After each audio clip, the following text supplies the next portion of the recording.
the sun is going to come out. The sun is not there. There's nothing physical in the sky. There's no radiation yet. But that rooster has the intuition, the binah, to say, I know it's coming. That's called intuition. That little brain, which is this big, has this magnificent gift of binah, intuition. Binah is a magnificent gift to see what's not there.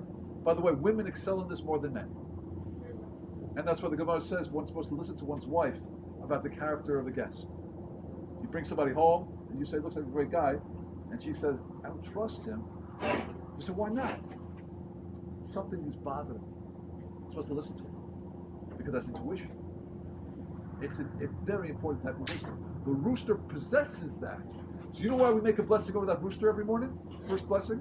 When we hear the rooster crow, ideally when we would hear the rooster crow, and we say, my gosh, Hashem, you created a little rooster that has this magnificent wisdom called intuition, with a brain this big. What about me? I have wisdom, I have chokhmah, I have bin, I have das. I can get up in the morning and I can create and I can speak and I can produce. I can go to work and I can accomplish. My brain is functioning so beautifully. It's really a blessing over one's own brain. We look at the rooster to appreciate what we have. If I should make a blessing of the little rooster because it has intuition, I should bless my brain, a human brain that can produce an iPhone. It's really a blessing over our own minds. Now the difficulty is this. Sometimes the cat eats the rooster. Who's the cat? Who's that voice in your brain that wants to create doubts? Who's the voice in the brain that wants you to make you feel like a failure? Who's that voice in your head that wants you to doubt that HaKadosh Baruch Hu exists? It's a The Yetzer Hara is always compared to the cat. Because cats are sneaky. Chatul in Hebrew. Chitulim means windy, like this. Cats have 9 lives. They're nice. I like cats. I grew up with cats. But they're sneaky. It's the metaphor for the Yetzer Hara. Sometimes the Yetzer Hara wants to attack the rooster, attack the brain, and we have to be ready for it. What does that mean, attack? Well, the Yetzer Hara likes to work really, it uses the same language over and over again. Its favorite language is, you're a failure. It loves that language. Second favorite language is, how do you know? How do you know it's real? How do you know it's true? Loves that language. Create doubt. Just create a little bit of safek, a little bit of doubt. You know, it says that Avraham Avinu was on the way to do the Akedah, to sacrifice Yitzchak, and the Yetzer Hara, the Satan, the same spiritual energy, wanted to stop him. And what did he say to him? He said to him something very simple. He said to him, in Hebrew, he said to him, Saba, which means like grandpa. It's the same plane, by the way, I checked. Whenever I get to this important part of my speech, it comes right back. Yeah. He says to him, Saba, in the language of the sages over there, he says, Saba, ata mishuga? You know what mishuga means in Hebrew? Are you out of your mind? Hashem gives you a son and 100, you're going to kill him. You know what Avram's response was, by the way? Avram says, Afal Pikain, nonetheless. Meaning, I'm not going to engage you in argument, because if I engage you, you're going to win. We have to know how to deal with the cat. Sometimes we have to say, I'm not a failure. There's plenty I can accomplish. Just because I did something wrong, that doesn't define me. I'm not defined by what I did. I'm creating the image of Hashem. That's what defines me.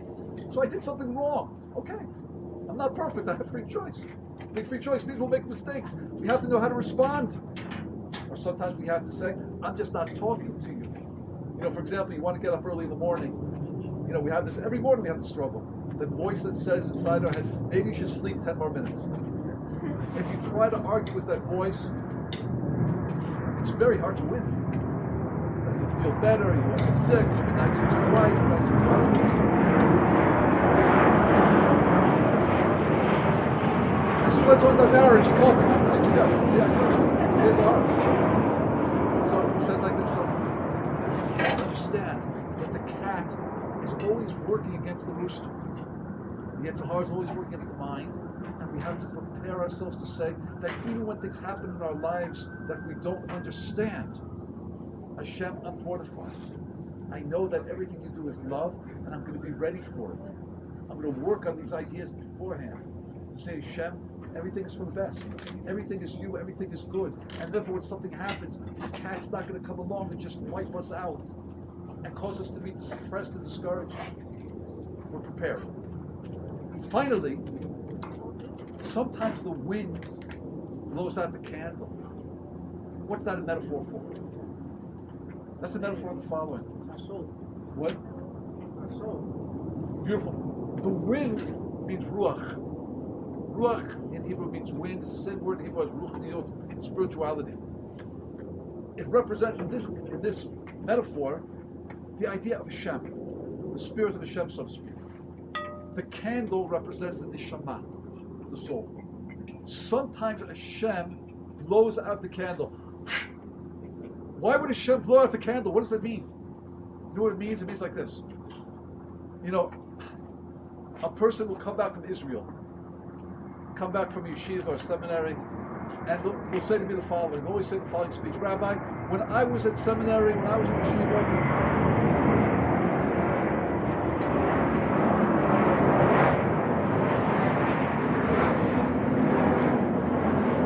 I felt so close to Hashem.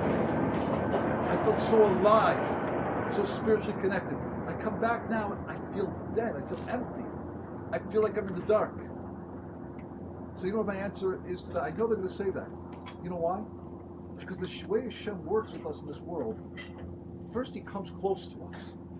He lets us feel His warmth. And He lets us feel His presence. He lets us feel the glow and the warmth of that candle. The neshama begins to shine. And the warmth of the neshama just fills us. We feel so connected. Right when we feel so warm, you know what Hashem does? He blows out the candle. And now we're in the darkness. You know why Hashem does that? Because the real relationship with Hashem must be built in a place where we can't see Him. In other words, when we feel the warmth, it's easy to love Hashem. It's when we feel cold and dark, we have to work harder. We have to say, what do I really believe? Do I really believe this is true? Do I really believe that Hashem is there? Do I really believe Hashem loves me? Do I really believe there's a Torah that's given on our Sinai? What do I believe? We have to do that from darkness, because then we really define what we believe. So right at the point where we feel so warm, where the candle lightens up our lives and we feel that flame, it's going to last like this forever, Hashem blows out the candle and we feel so dark, so just empty. But you know, if Hashem didn't do that, we would never really develop a real relationship with Him. I'll give you an example. For example, you know, when you teach children to walk, so what you do with little children is you hold them by the hand. Take these little children, your little babies, you know, the 2.5, boys, 1.5, they'll start getting up. What do you do as parents? Take the little hands and they start walking. 1 step, 2 steps. And you're holding their hands, and you know what those little children are doing? They're smiling from ear to ear. They're so delighted that they went from the crawling position to walking. And it's like a new world, new opportunity, new possibility. But you know what we do as good parents right there? Right when they're smiling and so content, what do? We let go. And you know what the child does? He shakes in terror. I was so secure, and now I'm so vulnerable. But as parents, what do we know? If we didn't let go, he would never grow. He would never learn to walk. That's what it means Hashem blows out the candle. He fills our lives with light and warmth, but then steps back. Where are you? I don't get it, Hashem. I'm dark. I'm so cold. Is it real? Do the real work now. And discover that Hashem is really there. And by the way, right when we feel Hashem won't come back, all of a sudden the light comes back. More light again. This is the way Hashem deals with us. These are the difficulties we face in saying everything that Hashem does is for the best. Sometimes the donkey is eaten by the lion. Sometimes the Yetzer Hara attacks the brain, the mind, with ideas that are false and confuses us. And sometimes Hashem Himself blows out the candle. We have to be prepared for all 3 possibilities always. And therefore, anytime anything happens, We say, Hashem, of it. Everything you do is for the best. If we could build that muscle of understanding at every point in our life, we'll be ready to face the challenges. And that's why it says in the story, Rabbi Akiva wasn't captured. The enemy couldn't capture him. What does that mean? Life circumstances weren't able to overwhelm him. Who was he talking to? There was nobody else there. The town was captured. There were no other people. You know who he was talking to? He was talking to his life's difficulties. Didn't I tell you? Didn't I tell you all along everything is for the good? I'm ready for it. That's Rabbi Akiva. And this story is so important on life. All the why? Because this is the ultimate story in Rabbi Akiva's life. 24,000 students, his life's work in 33 days ends. And now he's to start again. Where did he get that resilience, that resistance, the courage to keep going? It was a lifetime of work. And the preparation that we have to be doing in our life is to be alert. Understand, yes, sometimes the body's going to be in pain. Sometimes the mind is going to be confused. And sometimes the Hashem himself is going to distance himself from us. But if we could train ourselves to constantly say, everything Hashem does is for the good, we can win, we can succeed. We could beat life's difficulties. And we could rise to the occasion. And hopefully bring out the Rabbi Akiva in ourselves. My blessing to everybody really is that, number one, you have no difficulties in your life. I wish I could give you that blessing. I really do. But we're going to have difficulties. That's part of life. That's the way Hashem created this world. But the real blessing that I want to give you and myself and my wife and all of us is that we should have awareness and the realization and the understanding of what the test is. And have the fortitude to look in the eye and say, I know it's a test. And have the courage to keep going and to keep pushing forward. And as Hashem, we could do that. We'll have those beautiful lives that Hashem wants us to have. As Hashem will raise a family that shares those values. As Hashem, we should influence the entire class with that. By doing so, as Hashem, we should really have a beginning of us. Couples BBQ. Amen. Amen. Thank you so much for that class. You know, we get it twice a week. It comes like this. We usually the lotus and the fruit. We usually want to have like a barbecue. I'm happy to eat it. Right. Guys, there's some steaks coming. I know you guys are hungry, right? Some steaks, and then we have some dessert. And then we're going to have a little bit of a tar by the fire. I added some more wood. That's with sauce, and then this is without sauce. Sauce? Never played stuff. Never.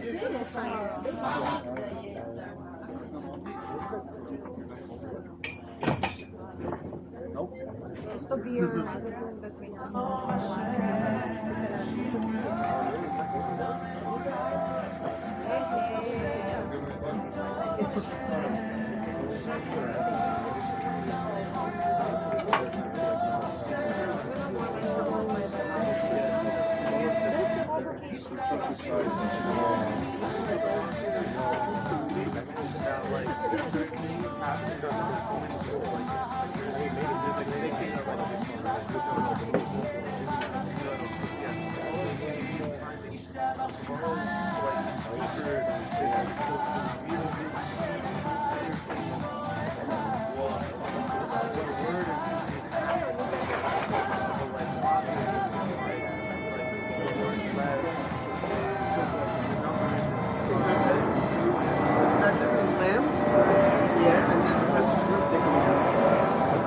Good?